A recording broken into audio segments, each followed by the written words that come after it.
You gotta think about it. Think about it.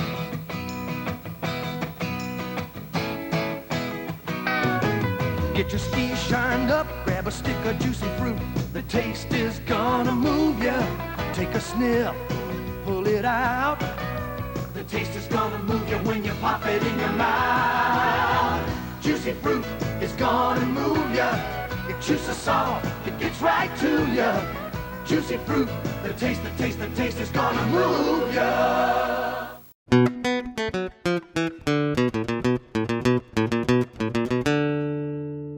And we are back, people. It's been a while. I think this is episode 6, if memory serves me correctly. So yeah, cheers for tuning in. We had a bit of a gap between this one and the last. I think sometimes life will get in the way, just the way it is. But yeah, good feedback so far. So cheers for everyone that's checked out some of the previous episodes. We've now got the podcast. All of them now are on Spotify, on Apple. So yeah, good traction for a little thing like this, a little project, particularly through Spotify, which is great. On Spotify, it does say there's the ability to comment, but I'll be honest, I'm not entirely sure that or how that happens and where and what device you need to be on to do that. But I know a few folk have almost listened to it on Spotify because it's arguably easier to download, but then they've kind of flipped to YouTube to comment. But yeah, regardless of how you listen, how you watch, if you comment or you like or whatever, just by spending a few seconds listening in, I do appreciate it. Appreciate anyone that listens to this headache of a thing, regardless of how you access it. I think on the last one, I'll open up a couple of little lines about the foxes, the fox poo, the urban fox attack on the Retro Ed abode. It turns out that fox may indeed be a badger. My neighbour was. I'm deaf, but like when I'm asleep, I'm completely dead to the world. But he heard some stuff in the night, and we've got this kind of shared alleyway between our two houses. And I think he thought he would be some kind of robber or someone urinating down the alley. I'm not entirely sure. So anyway, he goes down there in his tartan gym jams, all caught on ring, and he is peering down, and all of a sudden, bloody great badger pops out. So yeah, a bit like Bill Murray style in Fantastic Mr. Fox. So yeah, I was I had succeeded before, like knocking over his bins, emptying the bins, going through them. So I might have been unfairly hammering the foxes. It could indeed have been this badger. So yeah, we'll see. We'll see what happens.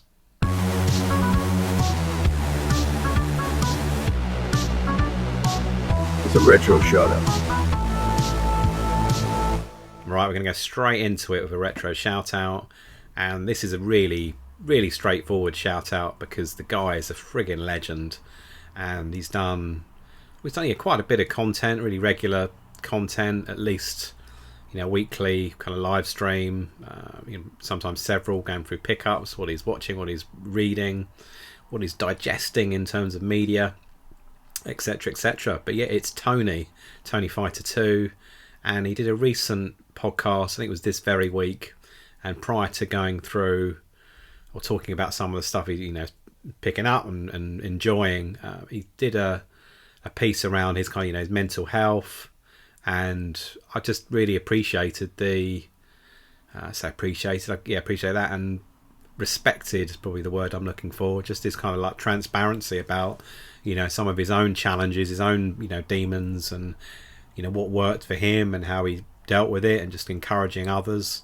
to seek help when they need to, be it professional advice or picking the phone up to someone, or chatting with a mate or family, or whatever. And he even offered him his good self to say, look, if anyone hasn't got anyone to talk to, or they just want someone to have a chinwag with, then he's just like, I'm on Instagram, get in touch. So I thought it was really, really nice of him, and I kind of I'll offer the same thing if anyone's going through some stuff, and life does throw out like shit. I'd be very surprised as anyone that works their way through life that doesn't face some shitty times. Unfortunately, it's inevitable. But if anyone wants a chat, then this here Retro Ed is always ready to always willing and got the time to spare to chat. So but I thought it was really good of Tony. I'll leave the details below in this podcast stroke YouTube stroke however I can get it attached or linked. I will do just that. But yeah, awesome guy. Check out his channel. Much respect for Tony Fighter 2. So what have I been up to in the probably the two and a bit weeks since the last podcast? I've been out on the road. So we got tickets a while ago for Starlight Express, the musical. It's like an Andrew Lloyd Webber thing, which probably harks back to the 80s. My missus saw it when she was growing up and absolutely loved it. And she's mentioned it when we've been together for what I think is recently.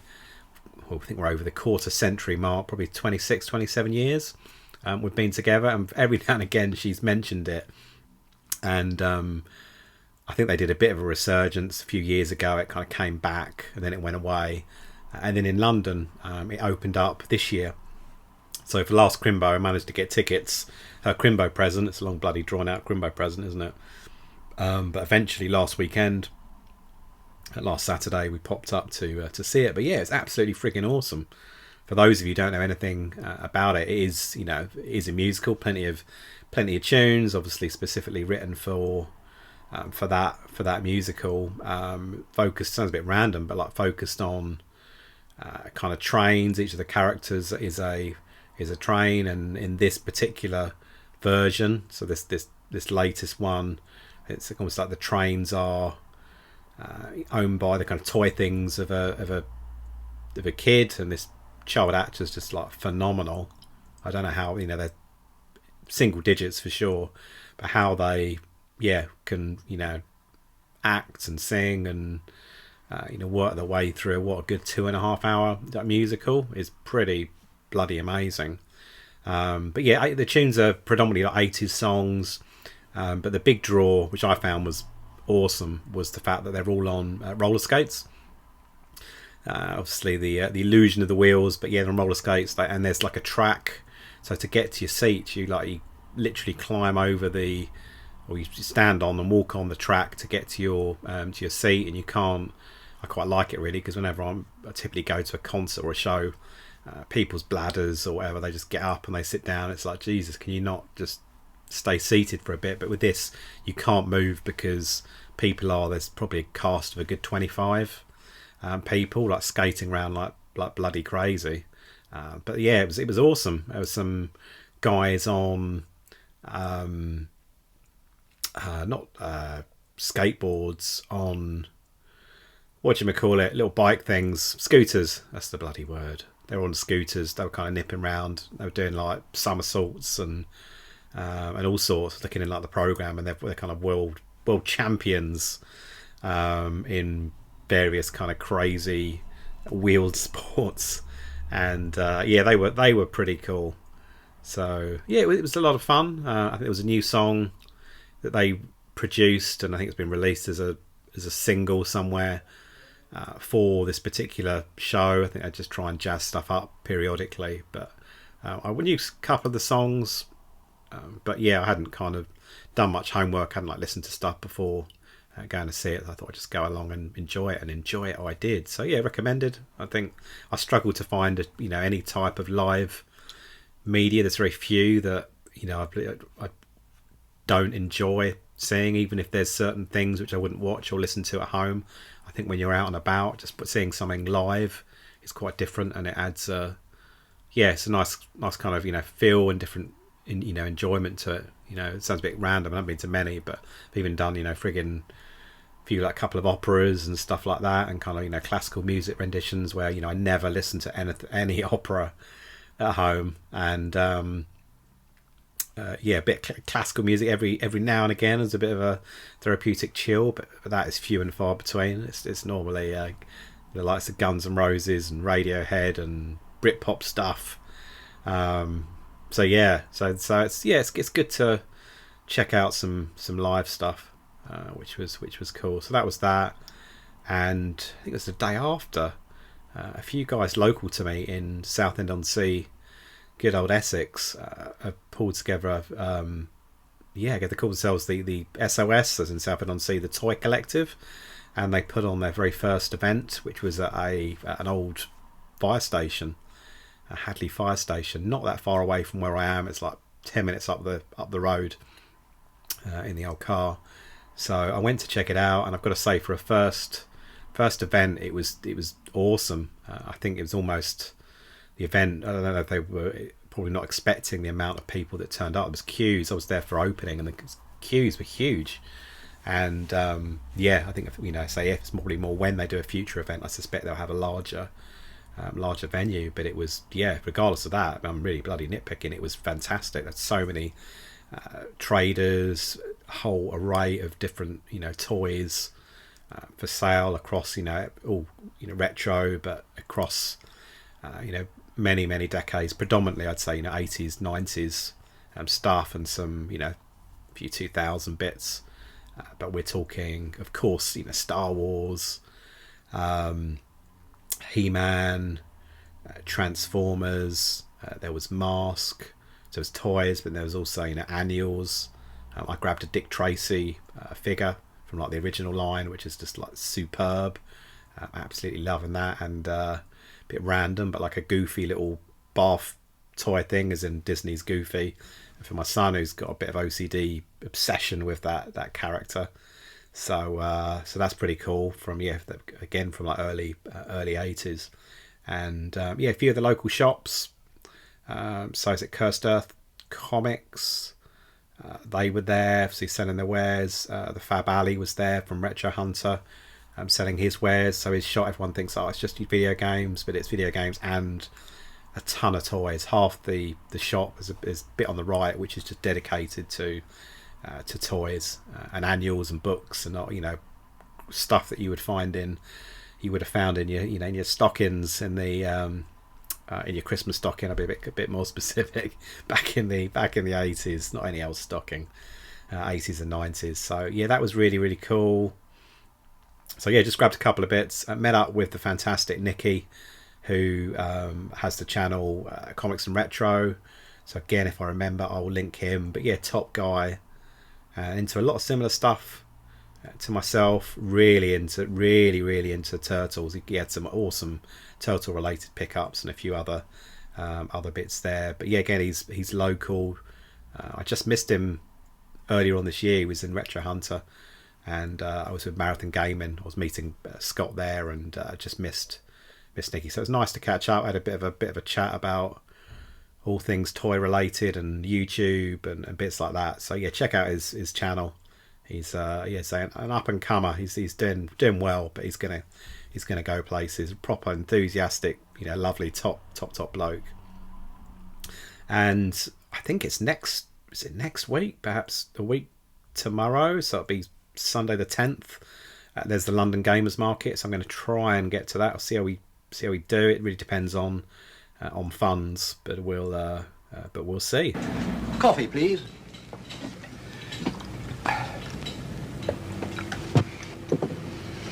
Here you are. Thank you. My goodness, it's very strong. Give it here, I'll bang it under the tap. Well, that's no good. You'll just make it weak and wishy-washy. I think coffee should be mild, but not weak. It should have flavour, but not be too powerful or bitter. All one asks. I know what you're asking for. What? Fine blend instant coffee. I say, do you have fine blend here in this cafe? No. Shall I bang it under the tap? If you like mild coffee, but don't like weak coffee, try new fine blend.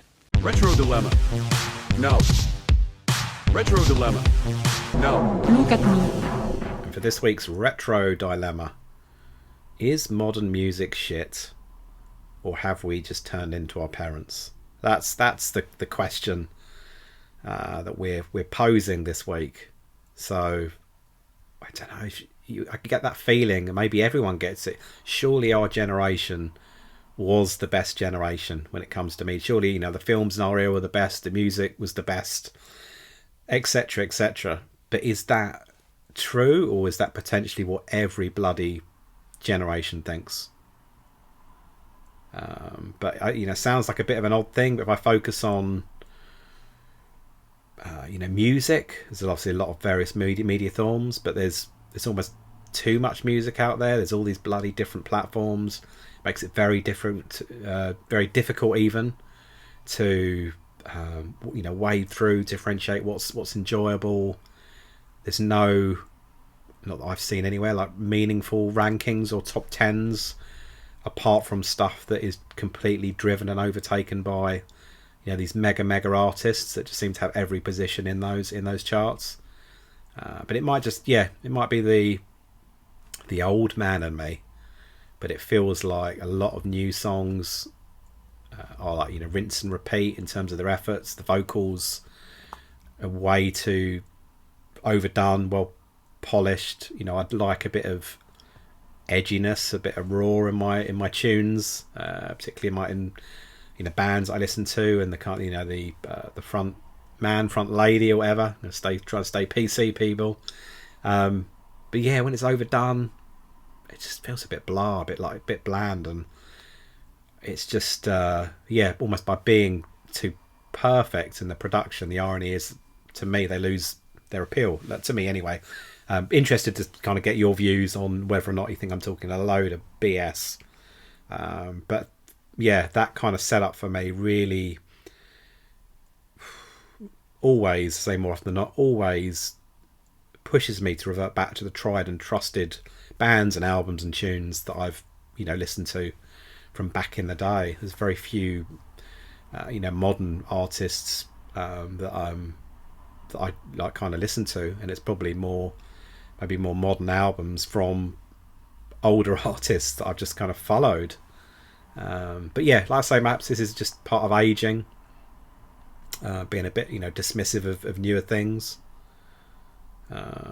Yeah, not entirely sure. So that's a bit about music, but in films, equally, I'm very critical of a lot of modern films. But I do think that's perhaps different reasons to the music piece. Specifically, I'm not a fan of this kind of Hollywood machine and what the agenda that it pushes out. I think it's not enough indie stuff that sees the light of day and ends up at the cinema, and everything. The vast majority of stuff seems to be a rehash of something that was done pretty bloody well the first time. So why pee around and do it again? One example, The Crow.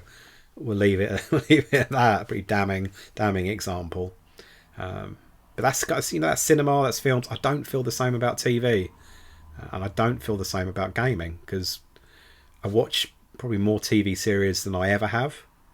I do like that art form. I'm sounding a bit bloody pretentious. I'm not intending to be. But I do enjoy, the kind of TV series, but gets into a bit more depth. Obviously, if something's over multiple, parts, over multiple, series, you can get quite close to stuff. On gaming, although modern generation consoles at the moment, probably not really next level. It's a little increment on what we saw before, and a lot of, the games are kind of a bit by the by, and already this, I've harped on about it before, this PS5 Pro, is it really going to bring much to the to the majority of people that probably don't have an 8K or whatever. I'm exaggerating a bit, but like a top class telly and all the gubbins, are they really going to notice the difference? But that said, with new games, there's a lot of them I can just sit down, play, really enjoy, and I think the evidence of that is, if you look at my TV cabinet, the PS4, PS5 games have been filling up this year. So there's something going on there. But yeah, I'd be interested to get your views. So yeah, specifically, we'll comment on any of the media, but particularly around music. Is modern music a bit crappy, or like I say, we're just moving on in terms of age, and perhaps we've got the same view as our parents did. But that said, in the Britpop days, I remember my dad almost encouraging me to chuck on some you know, Britpop cassettes when we're in the car, and unless he was you know, playing a bit of a poker face, which he was shite at poker, I suspect he actually liked the music. So yeah, let me know your views. So now that a record player has re-entered the abode, it was inevitable that more records were going to get bought. So I did pose a question to folk on the last, I think it was the last podcast, around, you know, what's the best way to ensure I'm not overly double dipping on things which I may have already have on, or have already got on, you know, on CD. I haven't got really many cassettes, but I'm on CD. Making sure I'm not, you know, getting a CD and then separately I'll get the vinyl as well. I mean, the vinyl, as well as the space, it's the cost that comes into it. They're not cheap, that's for sure. Even new vinyl is it's probably as expensive as old vinyl, unless it's a really rare pressing. But thanks to a few of you, and I've had inspiration from Marcus, Dad and Lads Gaming, Alex, Al's Arcade. He prompted me to go out, and when I was in HMV I grabbed a copy of the Blade Runner soundtrack, which is absolutely friggin' amazing.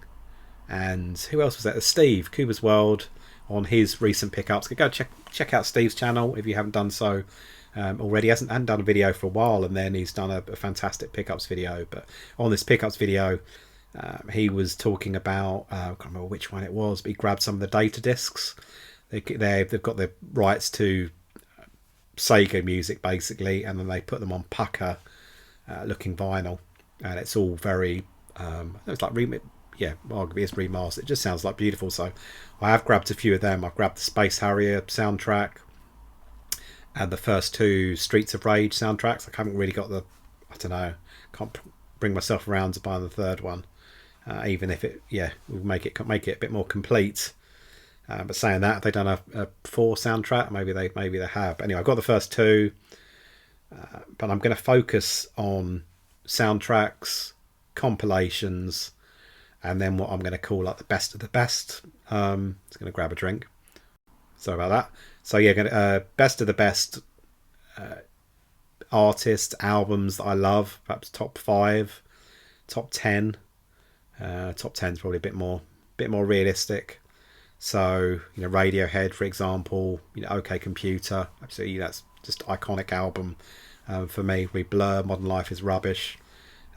But yeah, mainly soundtracks, and I was thinking kind of compilations as well, like some good, you know, like make it up a little bit, like a Motown compilation. But I think if I work around, see how we do, famous last bloody words, but if I work around those principles, then I'm hoping that I won't, you know, get to this time next year and I've got like 100 records looking me in the face, as well as an angry wife looking me in the face, if she hasn't walked out the door already.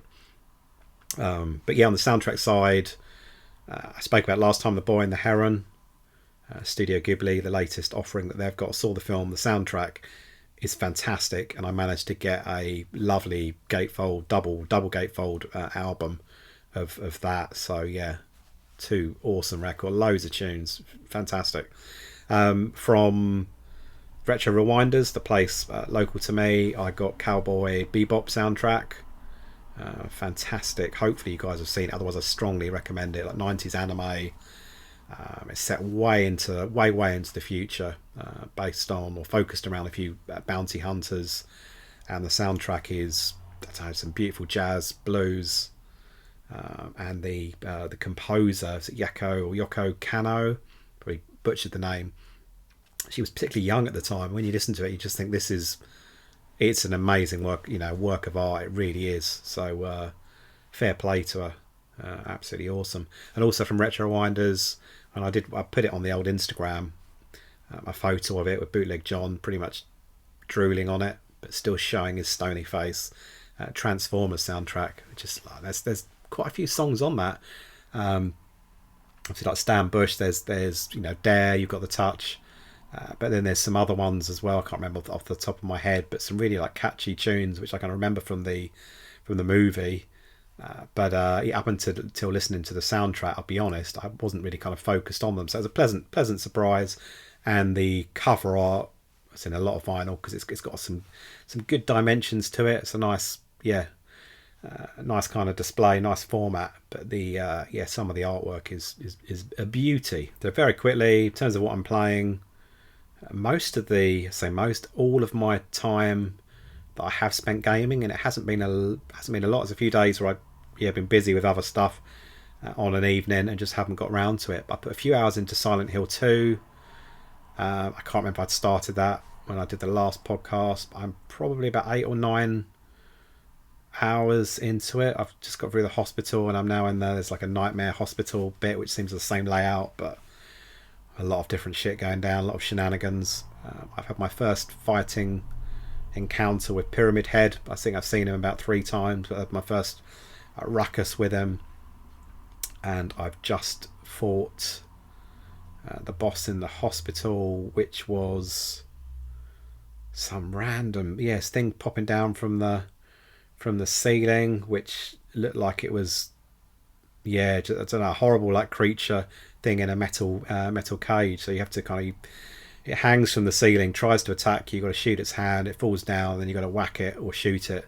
I was just whacking it to save my bullets because they don't give you many bloody bullets in these games. These friggin' survival horror, even on whatever I've got in middle of the road difficulty, it's it's crazy. I've got middle of the road difficulty for I think for fighting and for puzzles.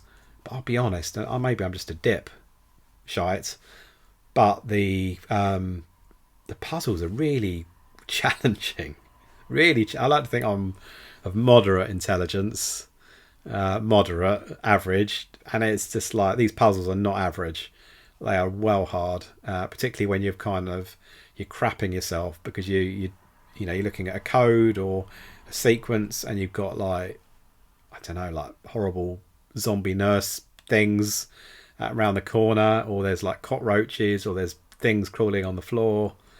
It's quite unsettling, which does not help my my puzzle skills. It's a bit of a, but it is a great game. It is good. First Silent Hill game I've ever played. Haven't played any of the others in the series. Haven't played Silent Hill 2, the original one. So yeah, it's a bit of a treat. Could probably be the same update every bloody week. A few more Game Boy games are on the way. There's a guy selling up his collection. He's been drip feeding them onto eBay, but I put some, I wouldn't say cheeky offers, I think fair offers in.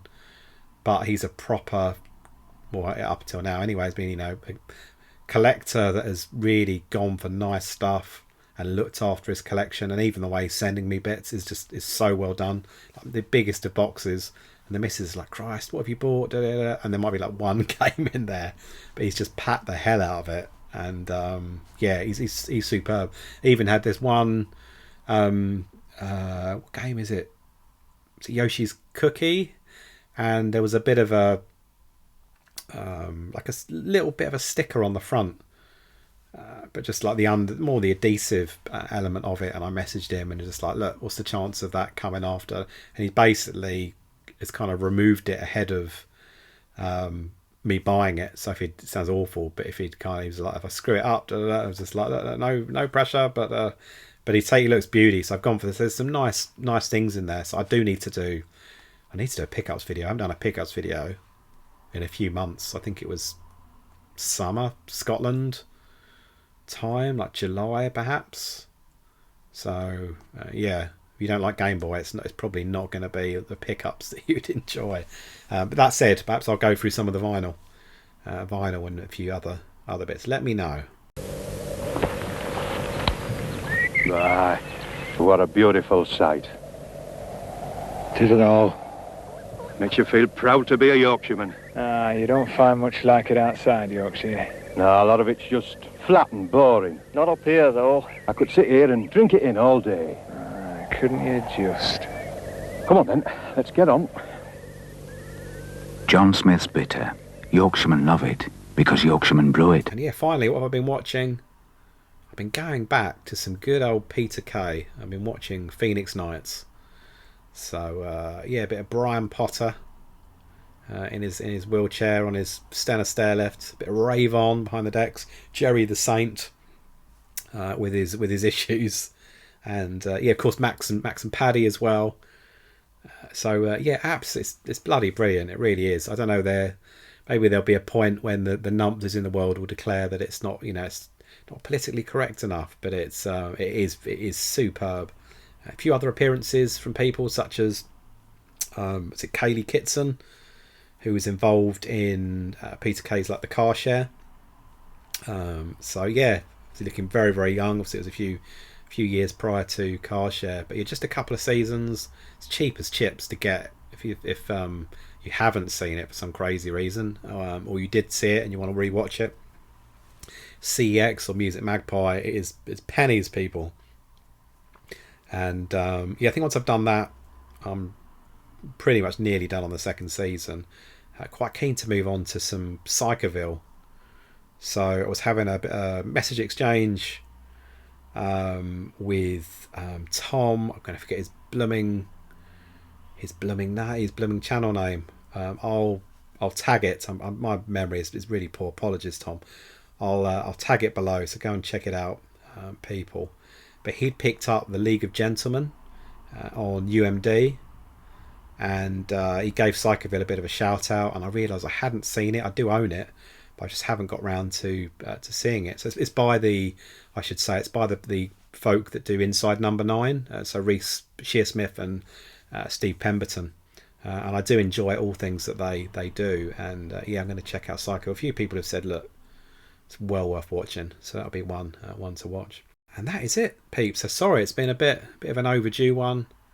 I won't kind of commit to weekly, because like I say, it could be a bit of a dick move with life and other bits, but I'll strive for that. I'll aim for that, but we'll see. There's going to be, like everyone hopefully can appreciate, sometimes life gets a bit busy. And as always, yeah, hit me up in the comments. Any kind of views on this random medley of weird stuff that I've been talking to. Always nice to hear from people, and cheers so much for a few dedicated individuals that seem to comment on every episode, which is blooming lovely, and it does not go unnoticed. It really doesn't. So thank you. It means a lot. And yeah, as always, again, if you want to chuck in a silly advert about your channel, about something fictional, it might be like an advert that from back in the day which you found quite humorous, and I'll try and weave it in. Just give me a shout, like comment here, and I can get in touch and kind of exchange. I've got email details I can exchange, or I'm on Instagram, which obviously got the messaging service, so you can ping me on that. But yeah, get involved, people, and I'll give you a badge, a Retrohead badge at best, maybe a Bootleg John one, because he's farming them out like you wouldn't believe. But I am, talking of Nicky and the comics and retro, I think he nabbed the last original Retrohead badge, so I've got some new ones, but they're the slightly smaller diameter, but still pretty cool. Alright, as always, begrudgingly, I'll hand over to Bootleg John. He's recorded the outro, so yeah, over to you, John. Do not forget to dislike and unsubscribe and all that uncool stuff. And by the way, the YouTube algorithm can go and kiss my old sprayed ass.